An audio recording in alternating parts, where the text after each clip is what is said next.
Before we get started, anyone interested in ordering Mr. Lindell's 4-CD set, go to metaphysicalarttheater.com. For those in the U.S., you can order physical copies or the digital downloads. For those outside the U.S., you can order the digital downloads by going to metaphysicalarttheater.com.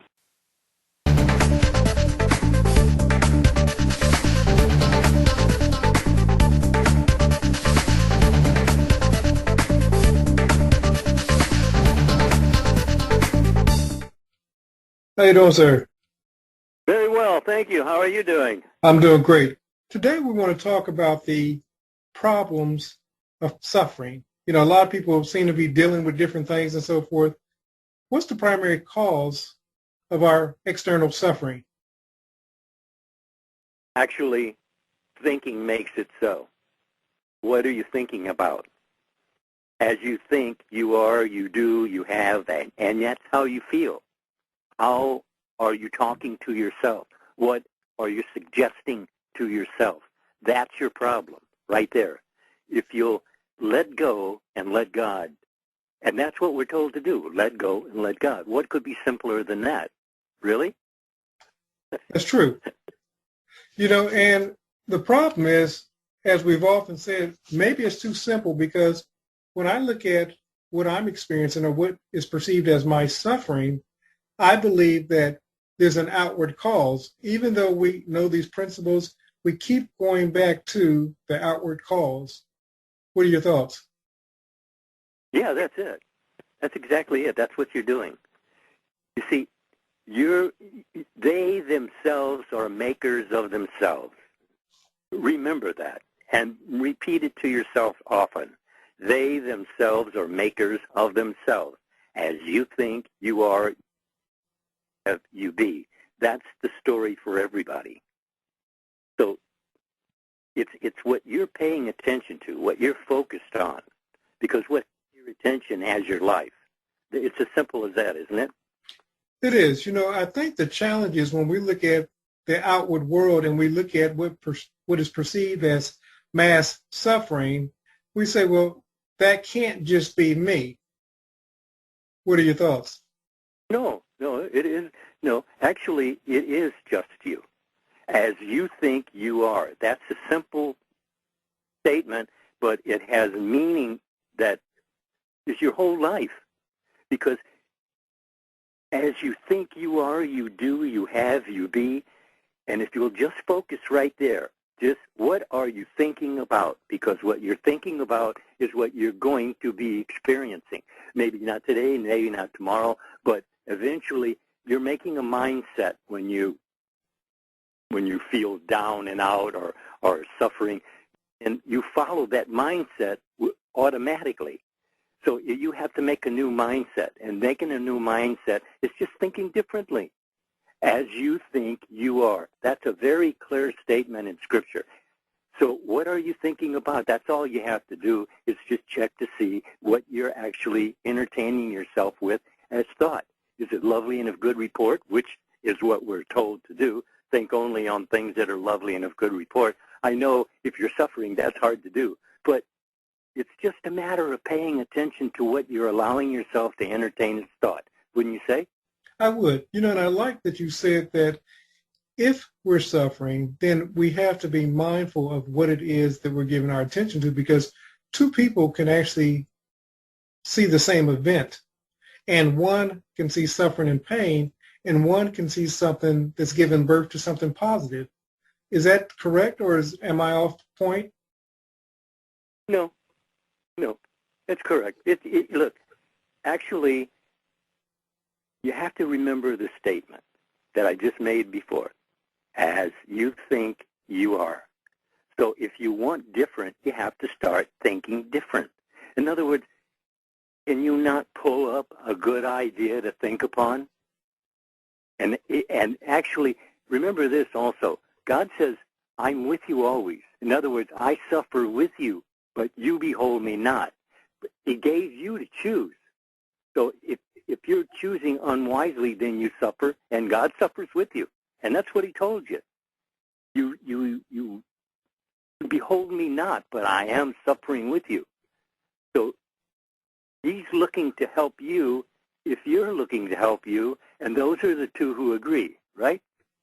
Right.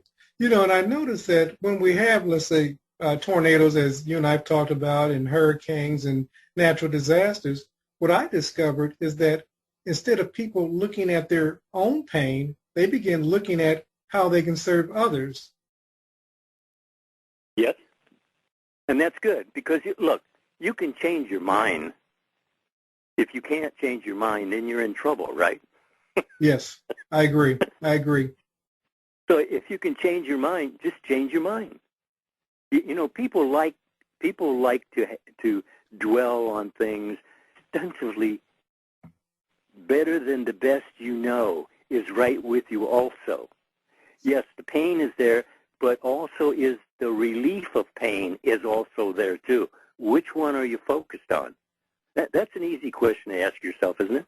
It is an easy question. It is an easy question. And it is true. What is it that we're giving our attention to? Are we looking at what is perceived as this suffering, or how can I offer relief in this perceived suffering, whomever's going through it? When we tell you that as you think, you are, that's your everyday thinking. What has your attention has your life. Now, if you really get that in your head, that what you're thinking has your life, you can change it in a minute, or you can suffer it forever. That's up to you. But you do have control if you will take control. And that's it. Look, everything you need is already your inheritance. You just have to claim it.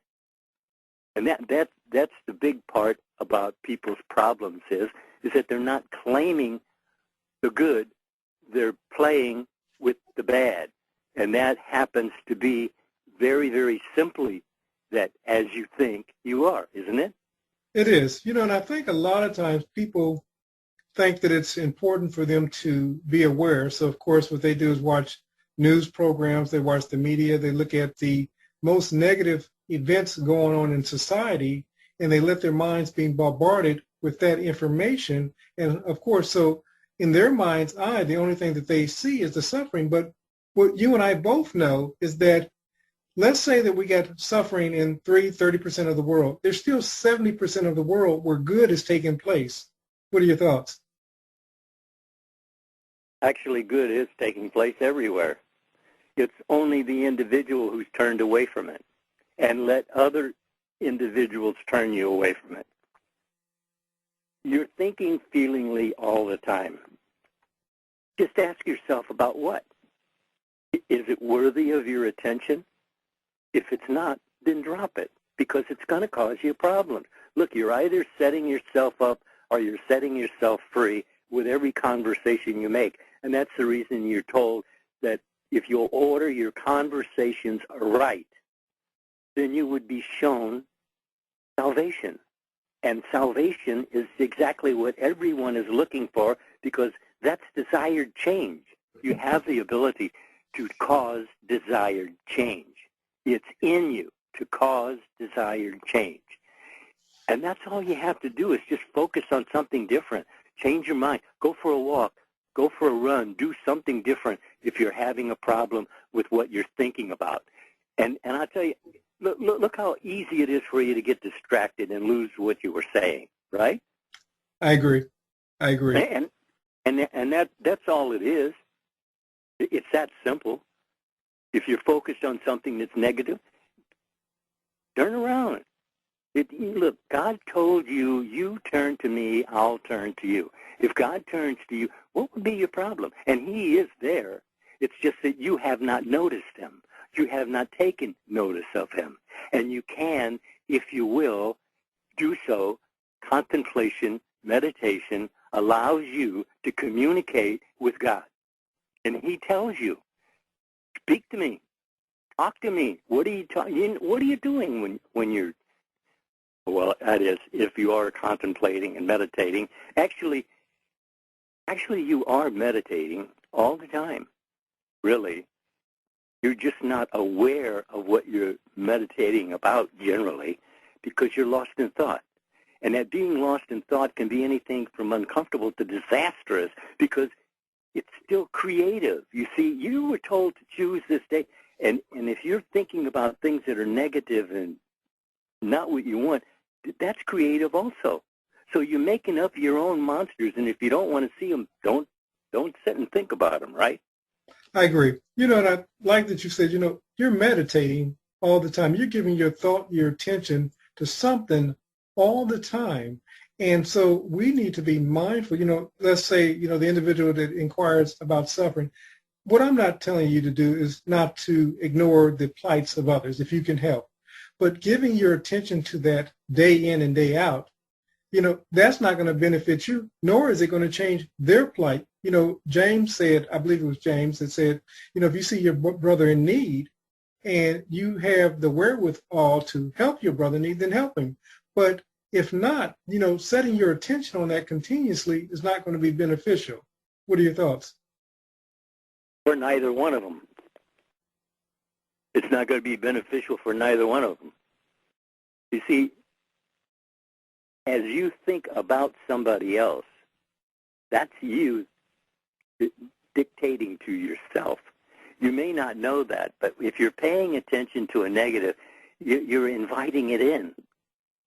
And you'll start thinking about it more and more. And after a while, people say, well, I don't know, I'm just confused. I don't know what to think about next. Well, you do know what to think about next, but is that what you're doing? See, we just have to turn ourselves on. You know, we get sidetracked. We're told to be in the world, but not of the world. And if you're running and watching the TV, believe me, that's in the world, wouldn't you say? I would say, and sometimes that will get us off track. As I've stated in other talks, you know, I've passed the TV and my wife has been watching the news, and just that brief encounter, what was going on in the news, of course, something that I couldn't change, it grieved my spirit so bad that, you know, I regret taking the moment to watch that event, you know, so only thing I could do is send good energy towards that event. But me holding that event with millions of other people really was not beneficial to me. No, it isn't. It really isn't. It isn't beneficial to anybody. Thinking negative starts a whole world in order to fulfill whatever it is you're thinking about. And you're given. See, you have to keep reminding yourself. It's like Neville would say, man is such a poor dreamer. And that's what we are. We keep forgetting the things we know that we are responsible for, to do, to take on, to straighten out, and that is getting in order with yourself. In other words, it's simply a matter of as you think you are. That's all there is to it. That's the only exercise you really have to really pay attention to, is that as you think you are. And you're thinking all the time. So are you happy? Is things going all right for you? If they are, fine. You probably are thinking lovely and a good report more often than negative. But if it's not, then it's still you doing it because it's you using the Word, and the Word was with God, and the Word is God, and what you're saying is made according to when you feel it is to be made because of how you're thinking about it. And you're always thinking about something, but is it something you want to expand on, or is it something you want to forget? If it's something you want to forget, we'll stop right there, drop it, and turn to a better idea, wouldn't you say? I love it. I love that you said at the end of that, turn to a better idea. So the person that's witnessing, experiencing suffering, and you've said this a lot even in this broadcast here, change your mind, change your world. Revise the suffering that you're seeing. If you see somebody going through something, see a better situation for them. And I'm brought to the thought of Freedom Barry when the gentleman approached him who was homeless, and he asked him for some money. And he said, I don't have any money. You know, and it made me think about Peter. He said, silver and gold I have not, but what I do have, rise up in the name of Christ within you. So what Freedom did was saw the man rising in consciousness And a few months later, the man approached Freedom and said, you may not remember me, but I had asked you for some money, and I'm so glad that you didn't give me that money, because had you given me the money, I would have stayed in my same state. I went out and began applying for jobs, and now I'm on my feet again. He just embarrassed him. The man was embarrassed that he was actually asking for money. See, that's what we do to ourselves. We do that. We feel that. And if you feel that, you'll experience that, because as you're impressed, you express. And that's what I'm talking about, those mindsets that are all on automatic. If a situation comes up, that mindset will jump right in, and you have no say about it unless you take a stand to make a say. And that's what you're to do right here, right now. You're the one who's choosing what you're entertaining in thought. And if you're not choosing it, well, that's being lost in thought. And like I said, that can be anything from uncomfortable to disastrous. So be aware of what you're thinking is what I'm saying. And that's what we've been saying all along. It's just being more aware of what you're suggesting to yourself. And believe me, when I first heard that, I didn't really understand it. And even when I was looking to see if that was a part of my talking to myself, I still didn't get it. But if it has to stay repeated in your mind over and over, and then it kind of soaks down and gets to where you go to work on it inside, because it's an as within, so without drama. Your eyes are seeing what's out there, but your mind is actually printing out what you're actually feeling in that moment. Attitude, awareness, imaginational control, you get these two in order and you're in control. And that's what you're told to do, be in control. And you're given it to be in control, but if you're not paying attention, then you're not in control, are you? No, you're not. No, you're not. You know, and it goes back to what you were stating earlier about being in control and being mindful of your attitude and what we're giving our attention to. Now, and again, for those who are just focusing on perceived suffering, see if you can revise the situation. See if you can see, let's say you see somebody going through a hardship, raise them up in consciousness. You know, we're told that if I be lifted up, if the I am in you be lifted up in consciousness, you draw all manifestation, all men unto you. Would you agree? That's it. That's exactly it. Look, the whole vast world and universe is the self pushed out. What are you doing in it? What are you thinking feelingly about generally most of the time? It's all you. You're seeing, doing, and being in mind, and it's being projected in your future. You're always thinking ahead of your evidence. Just listen to what you suggest to yourself, and then ask yourself, is this suggestion that I just made to myself, is that going where I want to go? And if it isn't, why am I even considering, even thinking like that? Because it's as you think you are.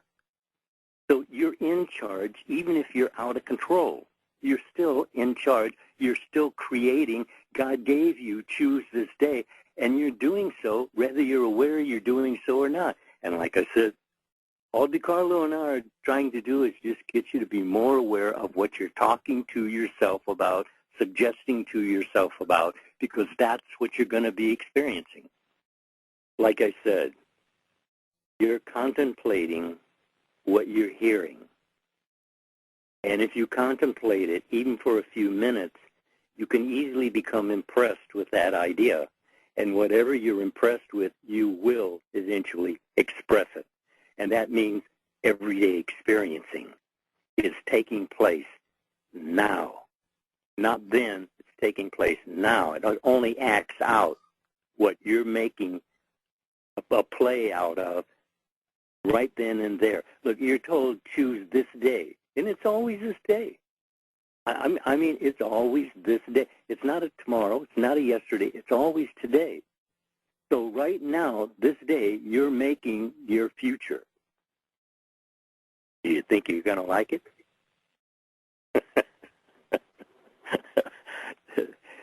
Tell him, DeCarlo. You know, you bring about a good point. I was coaching a young lady a few weeks back, and she had come to me with a whole list of woes. And I told her, I said, listen, you have to begin changing your attitude, changing what you're giving your attention to, and begin practicing an attitude of gratitude. And initially, she didn't think that she could do it. But she reached back out to me after about a week or so, and she begun to see the results. Now, not to say that everything is perfect, but she's on her way as she continues to build upon one thought after the other in the direction to where she wants to go. What are your thoughts? That's it. That's exactly the way I do it, too. Look, it's up to you. You were given. See, now that's not something you earned or something you were acting nice and got because you were being good. No, it's given to everybody. Choose, and you're making a choice, whether you're aware you're doing so or not. All we're telling you is that if you will be aware that talking to yourself is actually conditioning yourself, impressing yourself to do the very thing you're thinking about. You may not see it that way at the moment, but you see, every word must be accounted for. And that's it. Every word must be accounted for. And put together, they make up your world of experiencing. How are they being put together? How you feel about what you're saying. It's like asking somebody, how you feel? And they start telling you how they feel, and then you're sorry you asked them. So what you do is excuse yourself, quickly go away, and just solve the problem for them, and then go about your business. And that's all there is to it. All you have to do is just see them change. Come on. You can vision people that you know very well fairly easy. And all you have to do is just talk to them. You say, well, but there's nobody there. Well, yeah, actually, believe me, anything you say is going out the universe. So, believe me, it is pounding on their ear, rather they're paying attention or not. It is doing so. And that's what you can do even for yourself, is talk to yourself in I feel great, I feel wonderful, and you say, well, but I don't really. Well, you see, there it is. You just throw it out the window again. Always what you're thinking, because you'll suffer what you're thinking if you're not careful what you're thinking. Isn't that so? It is so. It is so. Throwing it out the window because we do it so often. You know, we take and embrace a new thought, and then all of a sudden we reflect and go back to old thoughts, and as we realize is that we've undone the new thought that we had. You're absolutely right. This is definitely a serious matter, and we need to be more conscious of what it is that we're giving our attention to. You know, and I would challenge the person that sees a world of suffering, look within that world and start looking for the good. Oh, I agree with that. Yes, absolutely. If it's as you think you are, why think negative at all? I mean, really, why think negative at all? It's what's damning you. You know, it says, blessed is the man that does not condemn himself for that which he has allowed. In other words, it's forgiveness. And you're told to forgive yourself. You're told to correct yourself hundreds of times a day, I guess. But even if you have to do it, do it. It's worthy of your attention to do it. Change your mind, change your world. And the first does the second. See, your work here is to choose a life. And you do so by directing your own inner conversations.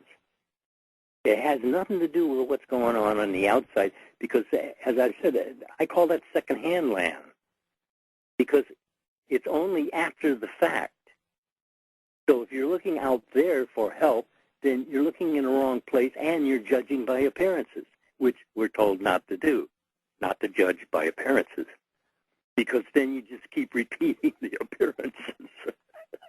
So you don't really get anywhere. You have to have new thought for new adventures. Isn't that so?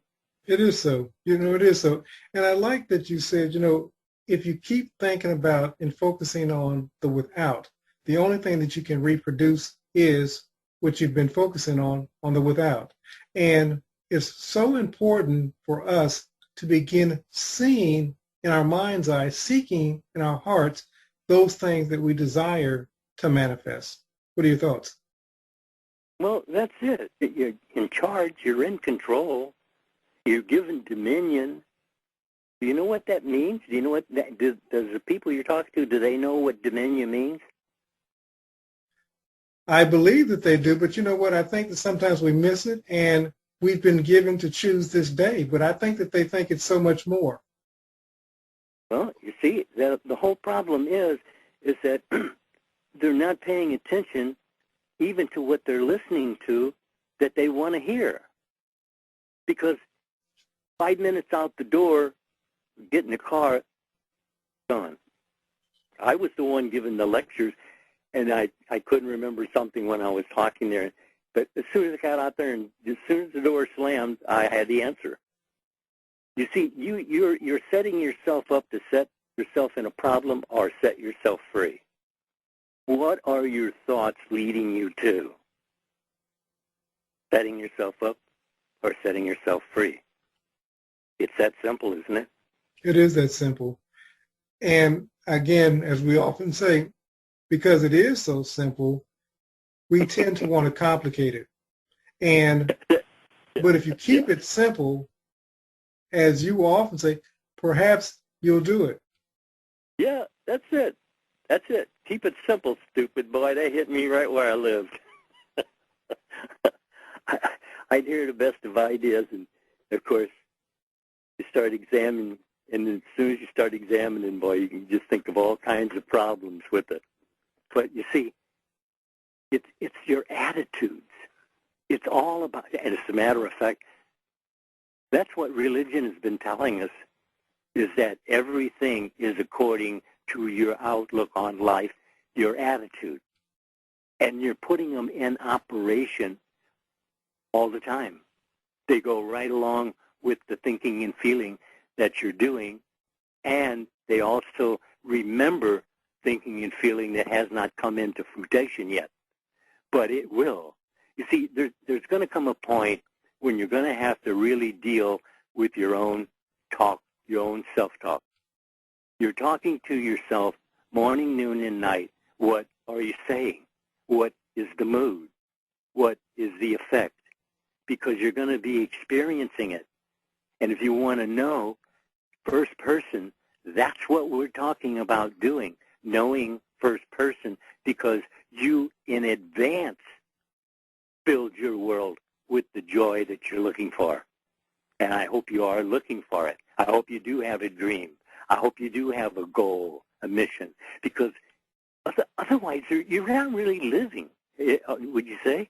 I would say, and I think that if we can't experience this life as God has given us to experience it, joy, happiness, peace, these things, we've been called to these things, and yet we focus on the contrary. But you see, that's what the world is producing all around you. People aren't that coming with joy in their hearts. I mean, you pass people on the street, like especially, and even shopping for Christmas, and you can tell by their expressions that they're not enjoying this at all. I mean, it's you can just tell they're not really enjoying it, and that's what you got to do. You have to make yourself, because that's what you're told you're doing. They themselves are makers of themselves. If you want to think negative about things, well, do it until you're satisfied that you had enough of it. And then turn around and think positive, think joyful things. I mean, isn't that what it's about when the kid hears about going to Disneyland or something? They're there before you start the car, isn't it? They are. They are. You know, and I was telling somebody recently that they have to, again, become childlike in their thinking, and he misunderstood my childlike to be childish. I said, no, I'm not talking about being childish. I'm saying having the faith of a child who believes, again, the source within. What are your thoughts? That's right, the kid. You're my dad. That's it. You told me you're my dad. And we're telling you, your father's right there with you. Speak to him. He says you receive not because you ask not. So isn't that telling you to ask? Asking? It is. It is. Well, there it is. See, are you asking? But you see, if you're asking with an attitude of not expecting to get what you ask for, then your prayer is answered, and you'll go away without it. You think after someone's been in church 40 years, they really get the idea that they're not doing something right if they ain't getting happy, right? I agree. If we're not getting the results that we want, then of course there's something that we're not doing right. So I would absolutely agree. Yeah, they might be doing it just right in the church. That's possibly, but this talk is continued on part 2.